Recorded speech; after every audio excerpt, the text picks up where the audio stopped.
자, 지난 시간에는 제가 컨설팅 자체를 건축사 사무소에서 받으셔야 된다라는 말씀 드렸어요. 그러니까 컨설팅 건사무소에서 받으시고 얼마에도 거기서 하시고 그렇게 하셔라라고 말씀을 드렸고, 그런 과정을 거치시면 예산의 적정이 맞는, 그다음에 내가 원하는 규모의 건축 설계가 이제 완성이 돼 있겠죠.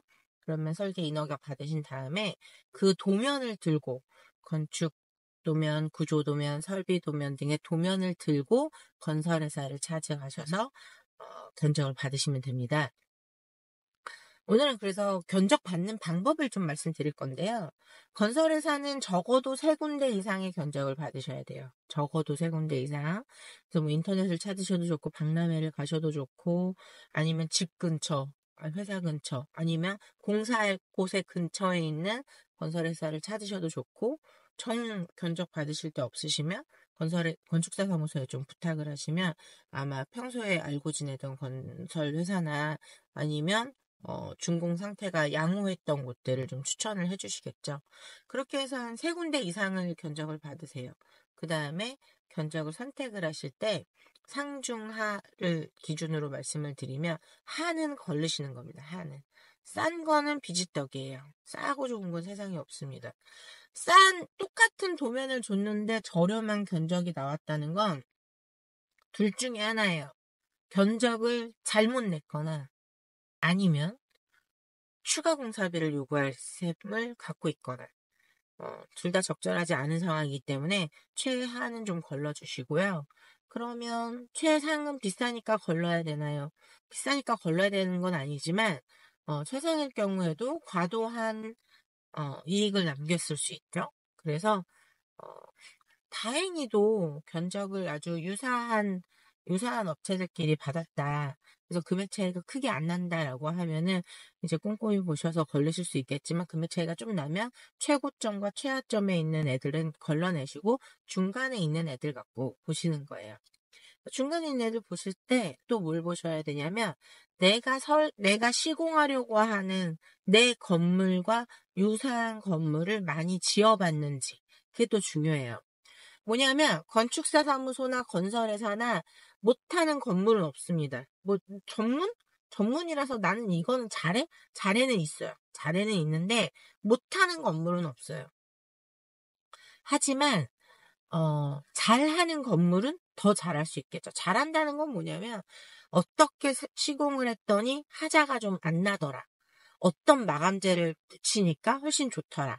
뭐 이런 것들, 공법 같은 것들, 이런 것들을 조금 더 잘 알 수 있죠. 그래서 시공 경력이 내가 원하는 건물, 내가 지려고 하는 건물의 용도와 같은 건물을 많이 시공해 본 분을 찾으셔라라고 말씀드려요. 견적은 중간 견적, 그 다음에 시공은 많이 해보신 분. 그 다음에 지역적 특색이 있다면, 조금 먼 지역에 사이트가 있으시다면 지역적으로 가까운 것도 굉장히 메리트가 있습니다. 왜냐하면 그 지역 업체를 하시면 지역 현황을 조금 더 잘 알죠.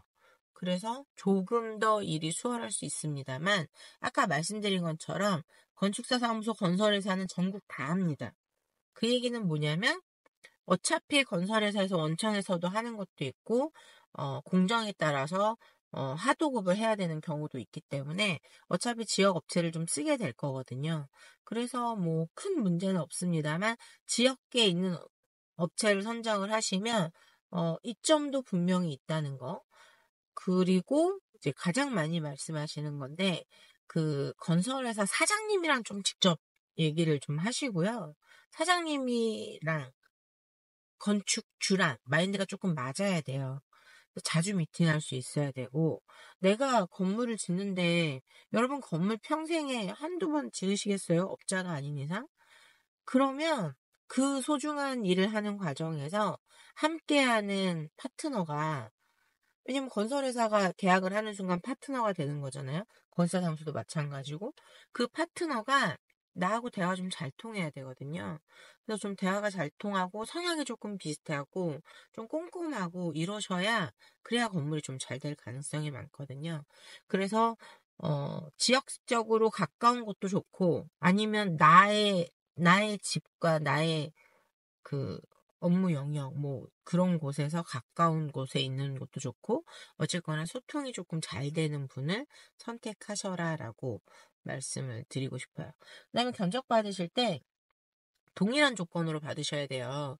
근데 뭐 예를 들어서 A라는 건설사는 가구 공사를 빼버렸어. B라는 건설사는 뭐 가구 공사고 뭐고 뭐고 다 넣었어. C라는 건설사는 어떤 경우에는 특약사항이 있다. 이거를 붙여버렸어. 그러면 견적이 다 다른 거잖아요. 그래서 견적을 받으실 때 뭐뭐뭐뭐는 꼭 포함해 주세요. 라는 거를 꼭 멘트를 달아야 됩니다. 그래야 동일한 견적서를 받으실 테니까. 근데 이제 그런 게 처음 하시는 분들은 익숙하지 않으니까 그런 거는 어디다가 도움을 받으셔야겠어요? 건축사 사무소에 도움을 받으시면 건설사무소가 저기 건설 회사에다가 견적 받는 과정을 조금 도와주실 거예요. 그렇게 작업을 하시면 됩니다.